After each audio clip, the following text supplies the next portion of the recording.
બોટાદના હળદળ ગામે આપની ખેડૂત મહાપંચાયત સમયે થયેલા હંગામાને લઈ 85 લોકો સામે કેસ દાખલ થયા ત્યારે ધારાસભ્ય હીરા સોલંકીએ ગામની મુલાકાત લીધી।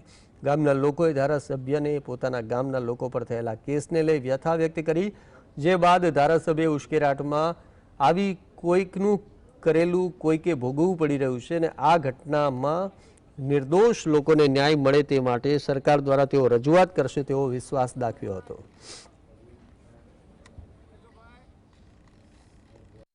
કે ભાઈ ભોળી સમાજ છે ને, મારો સમાજ ખૂબ ભોળો છે। ઘણી વાર પુરુષોત્તમભાઈના સમાજ શબ્દે તમે આ સાંભળ્યો છે, મારો સમાજ ભોળો છે। ક્યાંક ભોળપણમાં આવીને કોકના ઉશ્કેરાવટમાં આવી અને આવું કરી બેઠતા હોય છે, પણ સમાજના દીકરા તરીકે તો અમે હંમેશા સમાજ સાથે રહીશું। અને જેના પર અન્યાય થયો હશે, જેને લાગતું હશે કે મારું ખોટું નામ આવ્યું છે, તો એવા લોકોને છોડાવવા માટેના અમે પૂરતા પ્રયત્ન કરીશું। અને જે રીતે અમારા સમાજ ઉપર ખોટી રીતે એટલે કે અમારા ખંભે જે બંદૂક ફોડવાના પ્રયત્ન કર્યા છે, એને સમાજને મારી ખાસ વિનંતી છે કે એમાંથી આપણે પાછા વળી જાય ને આ સમાજ તો હંમેશા ભારતીય જનતા પાર્ટી સાથે રહ્યો છે ને ભવિષ્યમાં પણ રહેશે।